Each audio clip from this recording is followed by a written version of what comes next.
Hello everyone, welcome to Unacademy. मैं शुभम सिसोदिया आप सबका बहुत बहुत स्वागत करता हूं। पासपोर्ट के अब तक जो भी सारे रूल्स हैं उनमें कुछ मेजर चेंज गवर्नमेंट के द्वारा करे जाने वाले हैं और ये लेटर ऑन पूरे ऑल ओवर इंडिया के ऊपर लागू होंगे। अब यहां पर कुछ जो टेक्नोलॉजीज हैं पासपोर्ट में उनको इंक्लूड करने की कोशिश करी जा रही है। जैसे हम बात करते थे अभी तक आधार आधार एक नॉर्मल सा कार्ड था, उसमें सिर्फ केवल बायोमेट्रिक डेटा था। उसके भी बहुत सारे कंसर्न्स हमें देखने को मिले थे कि किस तरह से डार्क वेब पर उस पर बड़ी संख्या में जो डेटा है उस डेटा को सेल किया जा रहा है, लोगों की प्राइवेसी किस तरह से खतरे में थी। अब अगर हम पासपोर्ट के बारे में बात करें तो कुछ ऐसा कॉन्सेप्ट लाया जा रहा है, आप यहां पर देखेंगे इसमें एक दरअसल RFID बेस्ड एक चिप होने वाली है। दरअसल आप लोगों ने कुछ कार्ड को स्कैन किया होगा, जैसे आप मेट्रो कार्ड वगैरह अगर आप लोगों ने इस्तेमाल करे होंगे तो वो RFID बेस्ड होते हैं।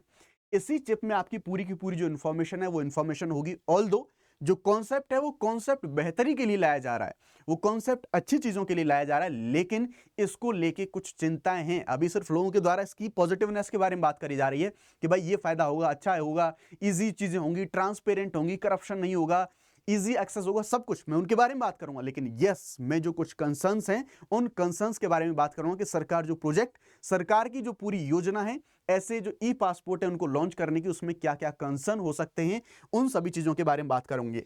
साथ ही साथ कुछ अन्य बिंदु जिनके बारे में हमें बात करनी है उनके बारे में हम देखेंगे यहां पर कि दरअसल ये ई पासपोर्ट क्या है, जिन लोगों के पास पुराने पासपोर्ट हैं उनका क्या होना है, क्या उनको भी नया बनवाने की जरूरत पड़ेगी, इसके लाभ क्या होंगे, यानी कि अगर ये आप बनवाते हैं, ई पासपोर्ट बनवाते हैं तो उसके क्या लाभ हो सकते हैं, क्या खतरे हो सकते हैं, या फिर मैं ये कहूंगा क्या चैलेंज हो सकते हैं, और उन सब से निपटने के लिए क्या किया जा सकता है। इन सभी मुद्दों को हम यहां पर कवर करने की कोशिश करेंगे।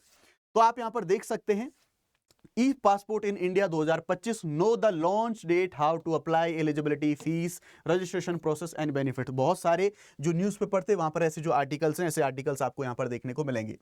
यहां पर आप देख सकते हैं ये जो हमारे विदेश मंत्री एस जयशंकर जी हैं, उन्होंने अपने जो एक्स यानी कि ट्विटर अकाउंट था फॉर्मर, उस पर अपना जो यहां पर पूरा पोस्ट किया और यहां पर इनके द्वारा बताया गया 13वें पासपोर्ट सेवा दिवस, इसके अवसर पर विदेश मंत्री भारत और विदेश में सभी जो पासपोर्ट अधिकारी हैं उनको बधाई दी गई, और साथ ही साथ सेवा, सुशासन और गरीब कल्याण, ये जो उनके प्रयास है उनको यहां पर सराहा गया, और यहां पर देखा गया कि किस तरह से पासपोर्ट सेवा कार्यक्रम 2.0 और ई पासपोर्ट की शुरुआत के साथ में टीम MEA हमारी पासपोर्ट सेवाओं की समयबद्धता, पारदर्शिता, पहुंच, इनको सुनिश्चित करने में प्रतिबद्धता प्रस्तुत करता है, क्योंकि पासपोर्ट का जो पूरा मामला है वो विदेश मंत्रालय के अंतर्गत ही आता है।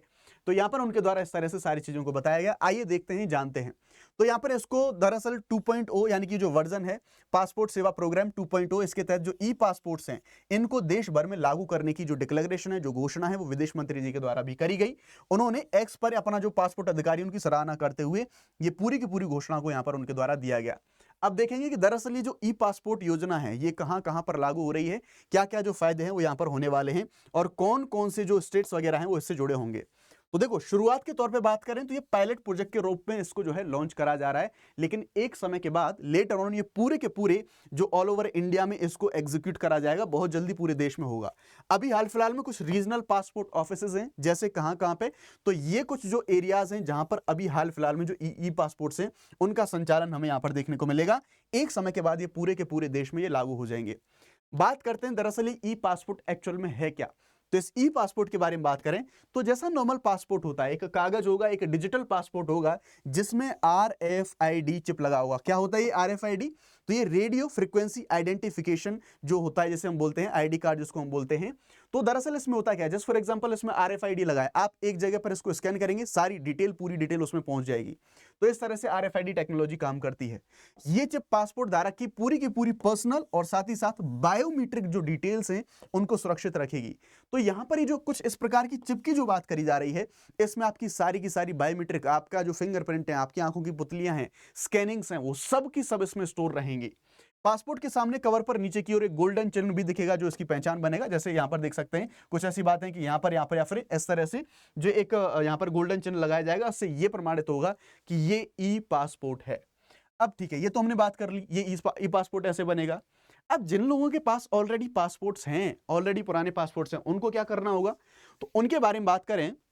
जो पहले पासपोर्ट्स हैं वो एज इट इज रहेंगे, वो वैध रहेंगे उसी समय तक जब तक के लिए उनको जारी करा गया है, उनको निरस्त नहीं किया जाएगा।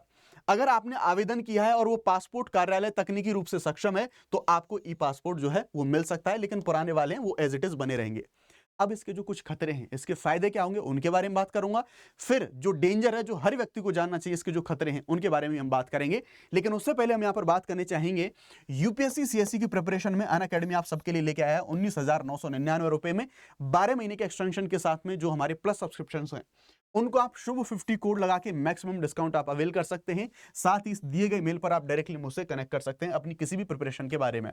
अगर आपको ऑप्शनल भी चाहिए जीएस के साथ में, तो ये सारा का सारा 27,999 रुपए के अमाउंट में आप इसको अचीव कर सकते हैं। जो बैचेस है हमारे हिंदी इंग्लिश बाइलिंगुअल, सारे के सारे फाउंडेशन बैच 30 तारीख से शुरू हो रहे हैं। आप इनको एनरोल कर सकते हैं, आप इनके अंदर एनरोल कर सकते हैं। सबसे पहले अगर इसके लाभ के बारे में हम बात करें कि इसके फायदे क्या क्या होने वाले हैं, तो सबसे बड़ी बात जो ई गवर्नेंस है, जो सरकार का ई गवर्नेंस का एक सपना है कि जल्दी से जल्दी चीजों को ट्रांसपेरेंट तरीके से, लाल फीताशाही ना हो कि समय लगता रहे, भ्रष्टाचार ना हो, तो सरकार का एक जो सपना है गुड गवर्नेंस, ई गवर्नेंस का जो सपना है, उस सपने को साकार करने में ये मदद करेगा। ऑटोमेशन और डिजिटलाइजेशन हमें यहां पर देखने को मिलेगा, क्योंकि बायोमेट्रिक डेटा है, आरएफआईडी चिप में सब कुछ लगा हुआ है, स्कैन करेंगे पूरी डिटेल 2 मिनट में सारी चीजें सामने आ जाएंगी। तो इस तरह से आपको आइडेंटिटी मिलेगी। ये ज्यादातर पूरा भाग अब जो आइडेंटिफिकेशन का या फिर पासपोर्ट का पूरा ऑनलाइन पोर्टल के माध्यम से होगा। तो जो करप्शन जैसी चीजें देखने को मिलती थी या फिर समस्याएं, भागना दौड़ना पड़ता था ऑफिसेज में, वो सारी समस्याएं अब हमें यहां पर देखने को नहीं मिलेंगी। साथ ही साथ जो फेक पासपोर्ट हुआ करते थे उनसे भी निजात हमें यहां पर देखने को मिलेगी। लेकिन सब कुछ इतना अच्छा नहीं है, कुछ समस्याएं भी हैं, कुछ चुनौती भी हैं, उनके बारे में बात करेंगे। तो जो वेरिफिकेशन है, जो इमिग्रेशन ऑफिसर्स हैं, जब वो वेरिफिकेशन करते हैं तो जस्ट चिप को स्कैन करेंगे, सारी डिटेल आ जाएगी, तुरंत ही सारी की सारी जल्दबाजी में सारी चीजें हो जाएंगी, यानी कि स्पीड से सारी चीजें हो जाएंगी। अंतरराष्ट्रीय मान्यताएं भी मिलेंगी और इफिशिएंटली जो सर्विस डिलीवरी है, क्योंकि इंपॉर्टेंट डॉक्यूमेंट है पासपोर्ट, तो इस प्रोग्राम के तहत में जो हाई टेक्नोलॉजी अपनाई जा रही है जिससे कि वेरिफिकेशन तेज होगा और साथ ही साथ जो सटीकता है उन सटीकताओं में भी सुधार हमें यहां पर देखने को मिलेगा। अब ये जो चिप इसमें लगाई जाएगी, जो आरएफआईडी टेक्नोलॉजी बेस्ड है हमारी, इसमें स्टोर किया गया जो डेटा है वो डिजिटली साइन किया गया होता है और साथ ही साथ इंटरनेशनल लेवल पर भी इसमें सेफ्टी जो है वो हमें यहाँ पर बनी रहती है, पहचान आराम से बनती है।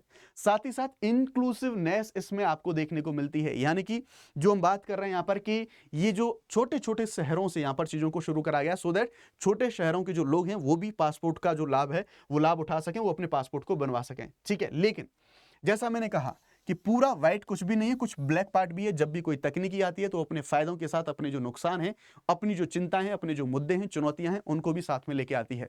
इसी प्रकार से यहां पर भी कुछ बड़े कंसर्न्स हमें यहां पर देखने को मिल रहे हैं। जैसे ये जो आरएफआईडी है, अगर इस डेटा में अनऑथराइज कोई एक्सेस हो गया तो इसका मतलब यह है कि फिर ये जो चिप लगी है इसका जो बिना संपर्क के जो है इसको पढ़ा जा सकता है। अगर किसी ने इसमें एक्सेस स्थापित कर ली अपनी, तो फिर आपका पूरा डेटा उस व्यक्ति के हाथ में पहुंच जाएगा। प्रॉपर इंक्रिप्शन से सुरक्षित नहीं हुआ तो कोई भी हैकर पास में रह के इसको अपना, आपका जो पर्सनल डेटा है, आपका जो बायोमेट्रिक डेटा है, इसको स्कैन कर सकता है, यानी कि जिसको हम स्किमिंग कहते हैं। बड़े स्तर पर जो फ्रॉड्स हैं वो फ्रॉड यहां पर करे जा सकते हैं। साथ ही साथ जो बायोमेट्रिक डेटा है उसकी सुरक्षा, जैसे हम यहां पर फिंगरप्रिंट देखेंगे, फेस स्कैन देखेंगे, आइरिस यानी कि आंखों का स्कैन देखेंगे, तो वो काफी ज्यादा सेंसिटिव डेटा हमारा यहां पर स्टोर देखने को मिलेगा। जैसे मैंने आपको आधार कार्ड का एग्जांपल दिया कि आधार कार्ड में भी बायोमेट्रिक डेटा है हमारा, और ऐसी बहुत सारी रिपोर्ट्स, ऐसे बहुत सारे आर्टिकल्स हमने देखे हैं कि डार्क वेब पर बड़ी संख्या में ऐसा जो पूरा का पूरा डेटा है वो पूरा का पूरा डेटा बेचा जा रहा है, डेटा लीक हो रहा है। तो इस तरह से जो डेटा की सेफ्टी सिक्योरिटी है वो इंश्योर हमें यहां पर करनी पड़ेगी।